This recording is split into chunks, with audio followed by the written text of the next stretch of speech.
The citizens of Venezuela have suffered for too long at the hands of the illegitimate Maduro regime.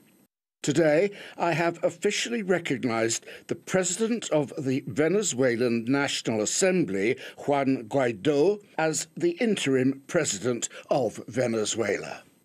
I've decided to break diplomatic and political ties with the imperialist government of the United States.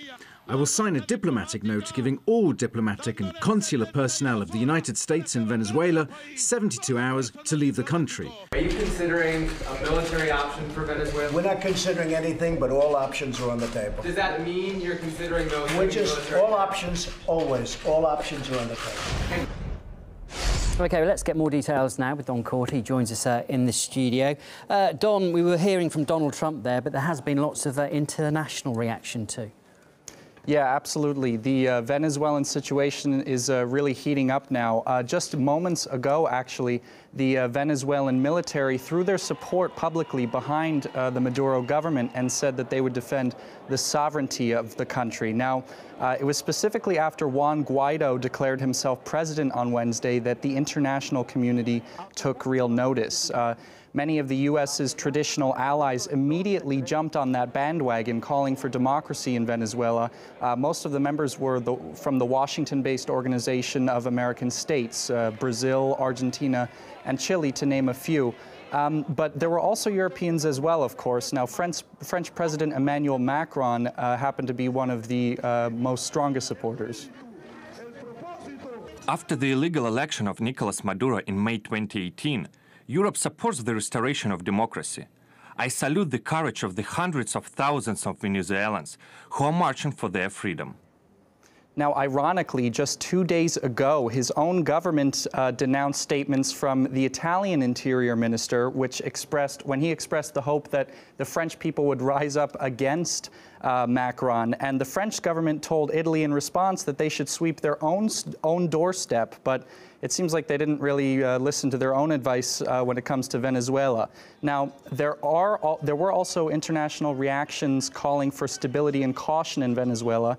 The Russian Foreign Minister Sergei Lavrov just said at a press conference that he was alarmed at U.S. talks of possible military intervention, especially amidst repeated U.S. confirmation of Guaido's claim to presidency. We can see another intrusion into a sovereign country's politics. As you know, there have been several attempts to oust Nicolas Maduro. The fact that the US and a number of other countries, particularly in the region, immediately recognized the self-proclaimed president means they had a hand in the creation of competing leaderships. This can lead to chaos and a serious destabilization in the internal political situation. Now, China also took a stand in opposition to external interference in Venezuela, and it makes sense because China is actually one of Venezuela's prime partners for energy production and gold mining in the country. Let's take a listen to what the Foreign Ministry spokesperson said. China always maintains the principle of non-interference in the internal affairs of other countries, opposing external intervention in Venezuelan domestic affairs. So there's certainly a wide array of reactions and interests at play here. So I think it's safe to say that international reactions may play a large role in how this situation ends up unfolding. Sure. And they do seem very mixed too. OK, thanks, Don. That was RT's Dan Court. Well, we spoke to the chair of the Foreign Affairs Committee of Russia's Federation Council about this, Konstantin Kosachev, who believes it is clear what needs to be done. Any positioning in this very difficult and sensitive and fragile situation may cause further clashes and very dangerous developments. I believe that the model which now is being implemented in Venezuela is quite simple. First, to send signals to the civil society in a certain country that they live in worse conditions than any other country. Secondly, to blame the government of this country for the existing problems.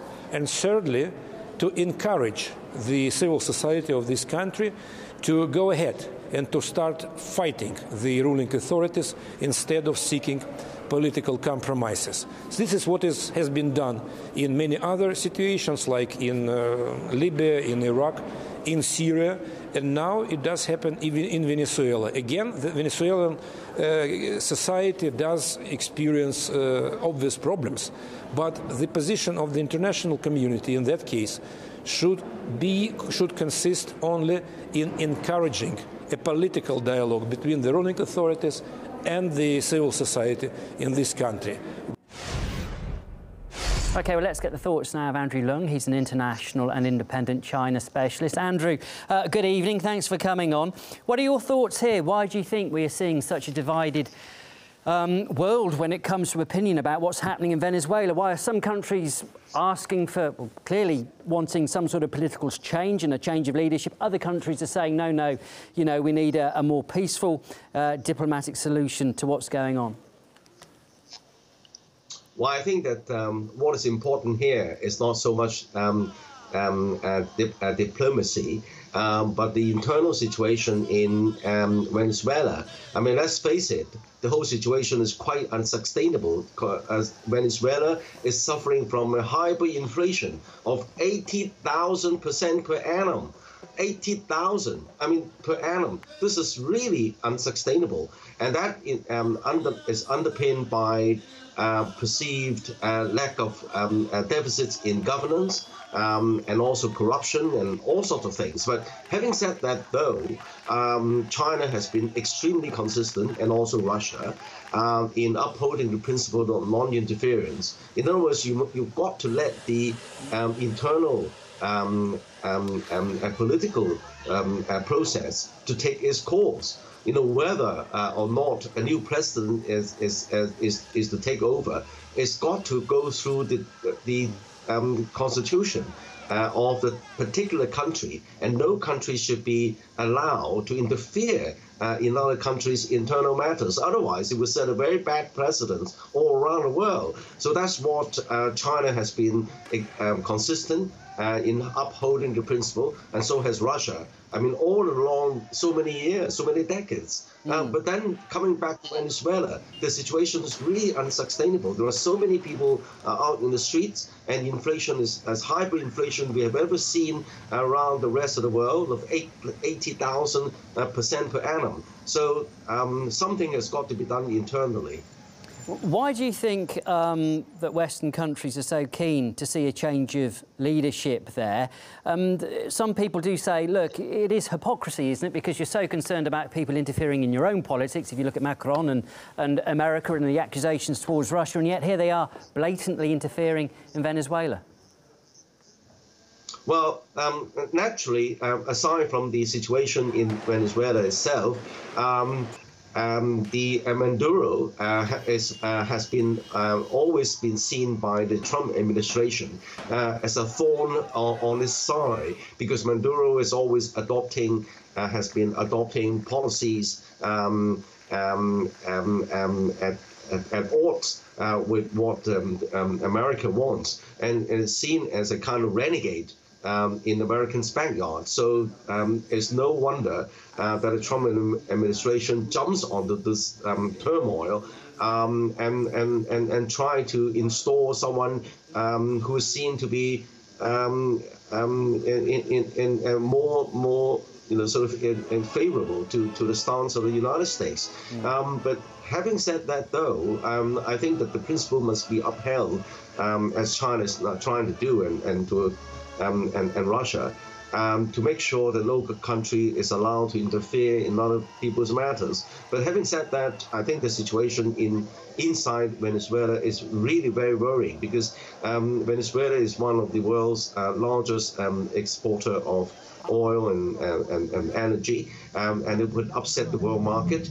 And of course, any instability in Venezuela itself could spill over in that part of Latin America and beyond. So I think that the situation has got to be watched. I think what countries should really help the process, but not interfere, least of all by military means. And that would send a very, very bad example to the rest of the world. And just briefly too, there's a flashpoint, isn't there, politically at the moment, because Maduro says he's broken off diplomatic relations with the US. He's told US diplomats to leave, but apparently they are refusing to leave, and they say that they don't recognise Maduro as the legitimate sort of president of the country. Potentially that could turn ugly too.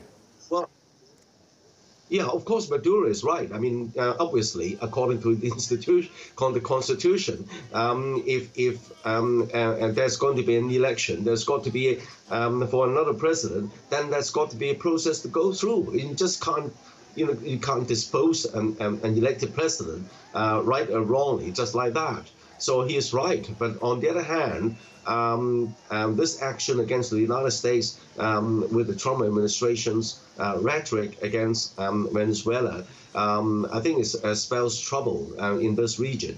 And that's why the countries like China and Russia have got to watch it very, very carefully. But I think both China and Russia has been very, very consistent in their stance in allowing in not condoning the intervention by foreign powers in the internal affairs of his country without going through the internal constitutional process of any country, because all these processes are different. Each country is different, and you must allow all these processes to take its course, even though the problem on the ground causes a lot of concerns around the world.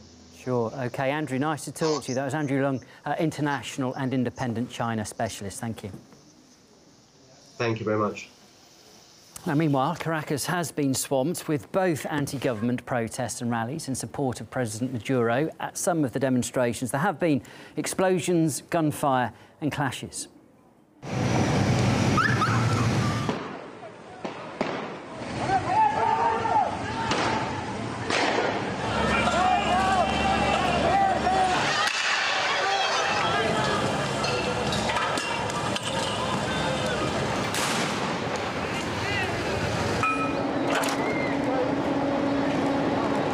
The protesters in Venezuela have decided to take things a little bit further. Instead of just blasting the president with violence and rioting, they've decided to declare themselves to be the government. An oppositionist and leader of the National Assembly has declared himself to be the interim president. But what about the people? An oppositionist has not won any election, and there's clearly not a consensus among the people on any of these issues. Now, at this point, it's starting to look like a civil war is a real possibility.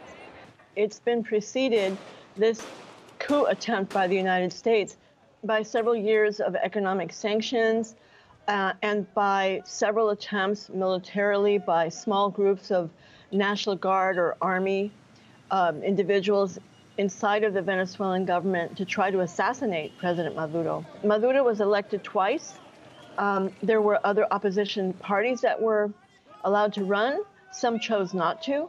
And there are contending forces in the country. It's a polarized situation. The USA is singing a song of democracy when it comes to Venezuela, but it's starting to look like they're marching the country towards civil war.